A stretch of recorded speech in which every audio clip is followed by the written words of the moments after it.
اعوذ باللہ من الشیطان الرجیم بسم اللہ الرحمن الرحیم السلام علیکم ورحمۃ اللہ وبرکاتہ۔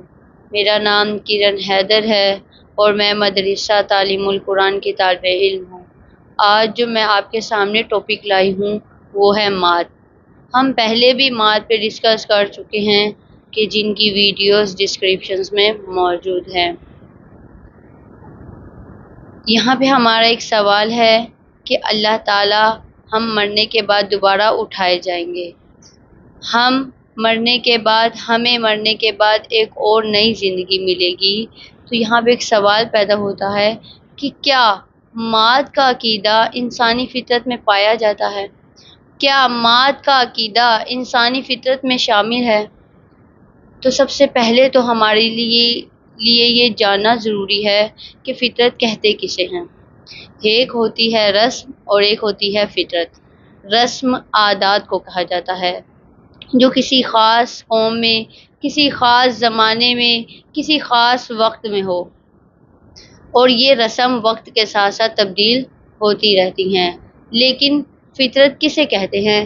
فطرت اسے کہتے ہیں کہ جو ہر زمانے میں، ہر قوم میں، ہر انسان میں، ہر وقت ہو، ہر انسان میں فطرت پائی جاتی ہو، اور یہ فطرت کبھی بھی تبدیل نہیں ہوتی۔ تو عقیدہ ماد انسانی فطرت میں شامل ہے۔ ماد کا عقیدہ انسانی فطرت میں پایا جاتا ہے۔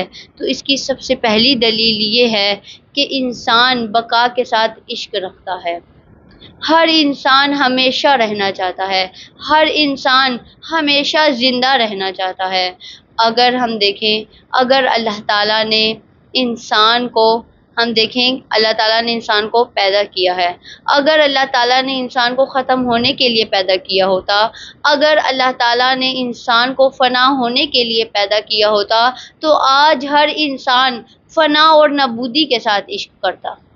لیکن ہم کیا دیکھتے ہیں کہ ہر انسان بقا کے ساتھ عشق رکھتا ہے، ہر انسان زندہ رہنا چاہتا ہے، ہر انسان زندہ رہنے کے ساتھ عشق رکھتا ہے۔ تو اس سے بات کا مطلب یہ ہے کہ اللہ تعالیٰ نے ہمیں فنا ہونے کے لیے پیدا نہیں کیا، اللہ تعالیٰ نے ہمیں نابودی کے لیے پیدا نہیں کیا، بلکہ اللہ تعالیٰ نے ہمیں ہمیشہ زندہ رہنے کے لیے پیدا کیا ہے، بلکہ اللہ تعالیٰ نے ہمیں بقا کے ساتھ رہنے کے لیے پیدا کیا ہے۔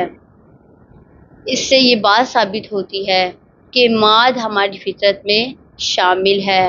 ماد ہماری فطرت میں شامل ہے، اس بات کی وضاحت کے لیے ایک اور دلیل آپ کے سامنے عرض کرتی چلوں کہ دیکھا جائے تو گزشتہ قوموں میں بھی، ہر مذہب میں، ہر قوم میں، ہر انسان میں مات کے بعد ایک نئی زندگی کا عقیدہ پایا جاتا ہے۔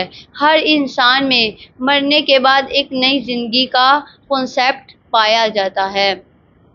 اگر ہر قوم میں مرنے کے بعد ایک نئی زندگی کا کنسیپٹ پایا جاتا ہے، ہر قوم میں انسانی تاریخ یہ کہتی ہے، اگر ہم دیکھیں اور انسانی تاریخ یہ کہتی ہے، حتیٰ کہ جب تاریخ لکھی بھی نہیں جاتی تھی تو اس وقت بھی لوگوں میں یہ نئی زندگی کا کنسیپٹ پایا جاتا تھا۔ جیسے دیکھا جائے تو گزشتہ قدیمی دور میں لوگ مرنے سے پہلے وصیت کیا کرتے تھے کہ ہمارے ساتھ ہمارا قیمتی سامان بھی دفن کیا جائے، تاکہ جب ہم دوبارہ زندہ کیے جائیں، جب ہماری ایک نئی زندگی کا آغاز ہو تو ہمارا قیمتی سامان ہمارے پاس موجود ہو، تو ہم وہیں سے اپنا کام سٹارٹ کر دیں، ہمیں نئی زندگی گزارنے میں کوئی مشکل پیش نہ آئے۔ اسی طرح آج کے دور میں بھی بہت سی قوموں میں نئی زندگی کا کنسیپٹ پایا جاتا ہے، مرنے کے بعد ایک اور زندگی کا کنسیپٹ پایا جاتا ہے۔ جیسے ہندو ہوں، سکھ ہوں، یہودی ہوں، عیسائی ہوں، حتیٰ کہ مسلمان ہوں، ان سب میں مرنے کے بعد ایک نئی زندگی کا نظریہ پایا جاتا ہے۔ دیکھا جائے تو ہندو ہوں اور سکھ ہوں، ان کا کانسیپٹ کیا ہے، ان کا نظریہ کیا ہے کہ ہمارے 7 جنم ہیں۔ اگرچہ ان کا کانسیپٹ غلط ہے، اگرچہ ان کی سوچ غلط ہے، لیکن دیکھا جائے تو ان میں یہ کانسیپٹ پایا جاتا ہے کہ مرنے کے بعد ہم ضرور بضرور زندہ کیے جائیں گے۔ اسی طرح اگر ہم دیکھیں تو عیسائی اور یہودیوں کا کانسیپٹ یہ ہے کہ ہمارا خدا ہمیں مرنے کے بعد دوبارہ زندہ کرے گا۔ اسی طرح اگر ہم مسلمانوں کا عقیدہ یہ اگر ہم دیکھیں تو ہم مسلمانوں کا عقیدہ یہ ہے کہ اللہ تعالیٰ نے ہمیں بے فضول خلق نہیں کیا، اللہ تعالیٰ نے ہمیں بے مقصد خلق نہیں کیا، اللہ تعالیٰ نے ہمیں بے ہدف خلق نہیں کیا، اللہ تعالیٰ نے ہمیں بیکار خلق نہیں کیا، اور اللہ تعالیٰ نے ہمیں خلق کرنے کے بعد آزاد نہیں چھوڑا کہ انسان جو چاہے وہ کرتا رہے، بلکہ اللہ تعالیٰ نے ہمیں خلق کیا۔ اور پھر ہم مسلمانوں کا عقیدہ یہ ہے کہ اللہ تعالیٰ نے ہمیں زندگی دی اور پھر موت دینی ہے، موت کے بعد ہمیں مرنے کے بعد ایک اور نئی زندگی دی جائے گی، مرنے کے بعد ہمیں دوبارہ زندہ ضرور کیا جائے گا۔ اور ہر ایک کا عقیدہ یہ ہے، ہر مسلمان کا عقیدہ یہ ہے کہ ایک دن ضرور ایسا آئے گا کہ جب انسان کے اچھے اعمال کی جزا ملے گی اور برے اعمال کی سزا ملے گی۔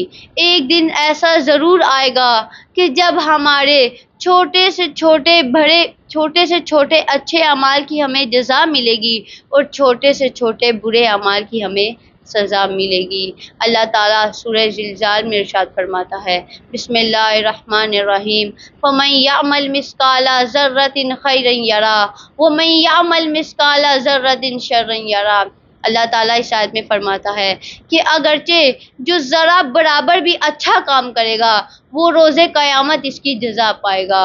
وَمَن يَعْمَلْ مِثْقَالَ ذَرَّةٍ شَرًّا يَرَهُ، اور جس نے ذرا برابر بھی برا کام کیا وہ روز قیامت اس کی سزا ضرور پائے گا۔ اسی لیے ہمیں اس دنیا میں رہتے ہوئے اپنی آخرت کی تیاری کرنی چاہیے تاکہ ہماری آخرت کی زندگی اچھی ہو، تاکہ ہمیں اپنے اچھے اعمال کی جزا ملے اور برے اعمال کی ہمیں سزا ملے۔ ہمیں اس دنیا میں رہتے ہوئے ہر کام اللہ کی رضا کے لیے کرنے چاہیے۔ میرا عمل بس تیرے واسطے ہو، میرا ہر عمل بس تیرے واسطے ہو، کر اخلاص ایسا عطا یا الہی۔ اسی کے ساتھ ہماری مختصر سی گفتگو کا اختتام ہوتا ہے۔ مات کا موضوع بہت زیادہ وسیع ہے، اگر اللہ تعالیٰ نے توفیق دی تو ہم آئندہ مات کے ٹاپک پر دوبارہ بحث کریں گے۔ تب تک کے لیے اللہ حافظ۔